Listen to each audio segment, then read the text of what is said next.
They gave me until Friday to tear down my fence or start paying a fine that would bleed me dry by the week. And the strangest part wasn't the letter, it was the way they said it, like the decision had already been made, like I didn't really exist in the equation, like I was just another problem to be managed.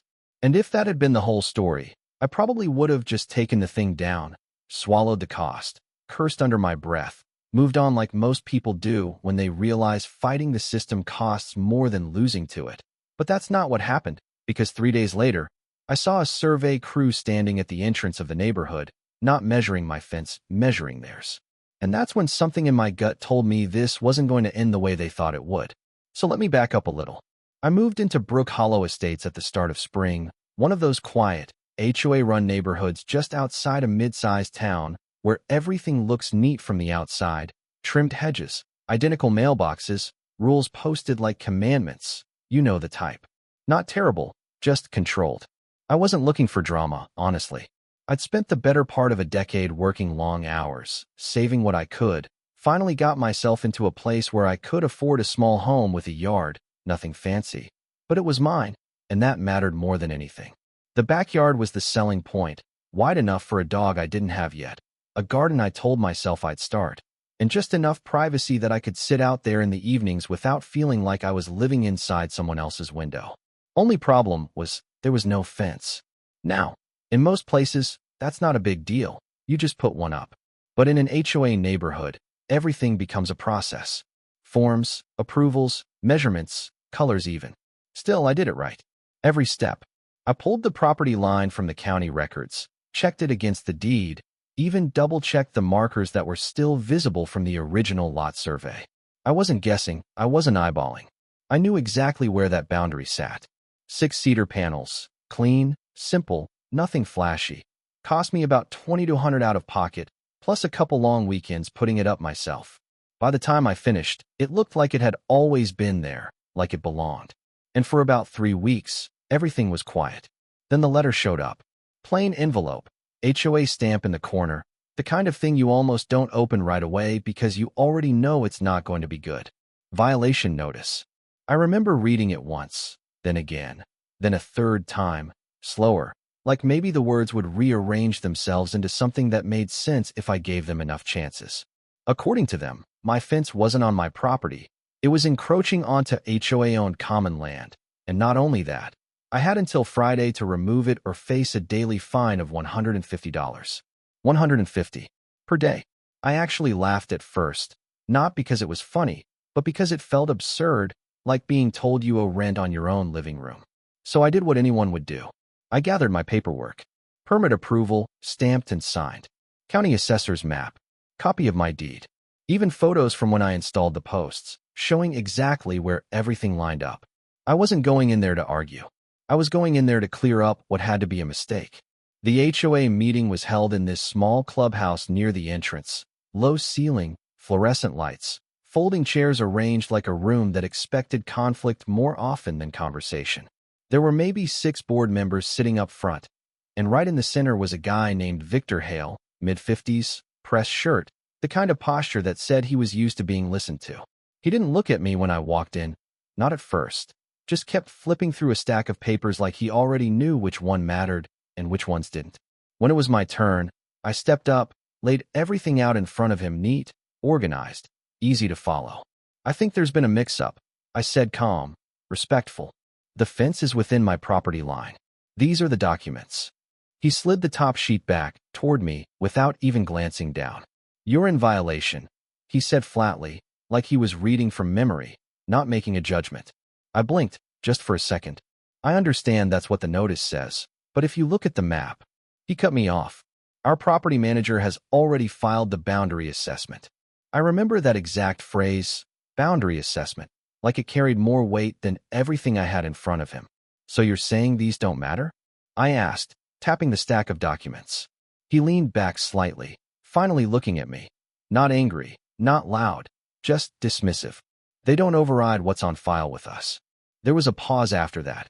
One of those quiet moments where you expect someone else in the room to step in, to say maybe we should take a closer look, but no one did. Instead, another board member cleared her throat and added, almost casually, if the fence isn't removed by Friday, the daily fine will begin, and there's also a $300 administrative fee being added to your account. Wait, added now? Yes, she said, already writing something down. Processing costs. Processing. Like I was a form, not a person. I stood there for a second longer than I should have. Not because I didn't understand what they were saying, but because I did, and it didn't make sense. Then Victor gave me this small, tight smile, the kind people use when they think a situation is already settled. You can take the fence down, he said, or we'll continue billing until you do. And that was it. Meeting over. Decision made. No discussion. I walked out of that room feeling something shift, not loud, not dramatic, just a quiet, steady realization settling in under everything else. Because up until that point, I was just a homeowner trying to fix a misunderstanding. But the second they dismissed those documents without even looking, the second they decided the outcome before the conversation, that's when it stopped being about a fence. And they had no idea who they were dealing with. I didn't go home angry. Not the kind of loud anger where you slam doors or start making calls. It was quieter than that. Heavier. The kind that sits in your chest and just stays there while your brain starts lining things up, piece by piece, asking one simple question over and over. How are they so sure? Because that was the part that didn't add up, not the accusation, not even the fine. It was the confidence. The way Victor didn't even glance at the documents, like he didn't need to, like whatever they had on file wasn't just different from mine, it was, in his mind, untouchable. And I've seen that before. Years ago, before I ever thought about buying a house, before Brook Hollow, before any of this. I worked as a licensed land surveyor for a county engineering firm. 9 years of it, long days in the field, longer nights behind a desk double-checking numbers that didn't tolerate mistakes. Because when you get a boundary wrong, it doesn't just sit on paper. It becomes a problem people live inside. Lines on a map don't look like much until someone builds on the wrong side of them. I don't talk about that part of my life much, not because I'm hiding it, just because it doesn't usually matter. But that night, sitting at my kitchen table with that violation notice in front of me, it mattered again. So I pulled out my laptop. Not to argue, not to complain, but to check. First thing I did was go back further than I had before, not just the assessor's map I used for the fence, but the original subdivision records, the ones filed when Brook Hollow was first carved out of whatever land it used to be. That's where it started. I found the original plat map, scanned, a little faded around the edges, but still clear enough. Lot lines, easements, utility corridors, everything drawn the way it was meant to be before anything was built on top of it. Then I pulled the county GIS overlay, the modern version, the one most people rely on now, clean, color-coded, easy to read, and I layered it over the original plat. After that, I grabbed my own deed description, the legal wording, bearings and distances, the stuff most homeowners never read past the first line because it looks like a different language. Free sources. Same land. They should have matched. At first glance they did. Lot lines lined up, measurements were consistent, nothing jumped out as wrong. And for a second, I actually thought maybe I'd missed something. Maybe the HOA's assessment had picked up on a detail I overlooked. But then I zoomed in. Not on my property, on the entrance. There's this decorative brick wall at the front of the neighborhood. You've probably seen something like it before, name of the subdivision carved into a stone plaque, landscaping around it, lights that come on at night. It's meant to make the place feel established, like it's been there forever. I never paid much attention to it, just drove past it like everyone else. But when I lined up the plat map with the GIS overlay, something felt off. It wasn't obvious, not at full scale, but the more I zoomed in, the more the edges didn't quite sit where they should. So I pulled out a measuring tool, digital first. Then I cross-checked the bearings manually, just to be sure I wasn't chasing a software glitch. And that's when I saw it. The wall wasn't on the boundary line. It was over it. Not by feet. Not something dramatic you'd notice from the street, but enough. 14 inches. 14 inches into land that, according to the original plat and every deed that followed, didn't belong to the HOA. It belonged to the homeowners. I leaned back in my chair and just stared at the screen for a minute. Not because I didn't understand what I was looking at, but because I did, and once you see something like that, you can't unsee it. 30-plus years that wall had been sitting there, and nobody had questioned it. Not the board, not the property managers, not even the developers after the fact. It had just become accepted reality.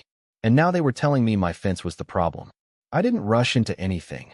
That's one thing surveying teaches you real fast. You don't move on a single data point, no matter how convincing it looks. So the next morning, I went out there myself. I still had my equipment, not the full setup I used to work with, but enough. GPS-grade receiver, calibrated, accurate within a fraction of an inch if you give it time to settle. I started at my property line first, just to confirm what I already knew. Corner marker, exactly where it should be. Fence line dead on. No encroachment. Not even close. Then I walked up to the entrance. It was early, quiet. Just a couple cars passing through. Nobody paying attention to what I was doing. I set up near the base of the wall, let the receiver lock in, watched the numbers stabilize, then I took my first reading. Then another. Then a third from a different angle, just to eliminate any doubt. Every single one came back the same. 14 inches. I actually let out a breath I didn't realize I was holding. Not relief, not exactly, more like confirmation. Because at that point, this wasn't a suspicion anymore, it was evidence. And evidence changes things. I spent the rest of that day documenting everything: photos, coordinates, reference points tied back to the original plat. I wasn't just proving a point, I was building a record, something that could stand on its own without me explaining it. By the time I finished, I had enough to put together a formal encroachment report, the kind I used to file when disputes actually went to court. Clear, precise, no emotion, just facts. Where the boundary is supposed to be. Where the structure actually sits. And the difference between the two. 14 inches doesn't sound like much until you attach it to liability. Because here's the thing most people don't realize. When an HOA builds on land it doesn't own, it's not just a mistake, it's exposure. Legal exposure. Financial exposure. The kind that can sit quietly for decades and then suddenly cost a lot of people a lot of money. I printed the report, certified copies, signatures, everything done by the book, and then I sent it in two directions. One to the county land records office, because if there's a discrepancy tied to recorded plats, they don't ignore it. And one to the HOA's registered attorney. Not the board, not Victor, the attorney, because that's who actually understands what something like this means. Then I waited. Not long, but long enough. About 2 weeks in, I got confirmation from the county. They were opening a title discrepancy review. That alone was enough to put pressure on the situation, but what I didn't expect was how fast things started to move after that. 3 days later, my phone rang. Unknown number. I almost didn't answer, but something told me I should. So I did. Is this Daniel Reeves? The voice on the other end asked, controlled, careful. It is. There was a brief pause, just enough to feel intentional. This is Victor Hale. And just like that, the tone of the entire situation shifted. For a second, I didn't say anything, not because I was surprised to hear his voice, but because I was trying to hear the difference in it. And there was one subtle, but there, less certainty, more calculation, like he was choosing each word a little more carefully than before.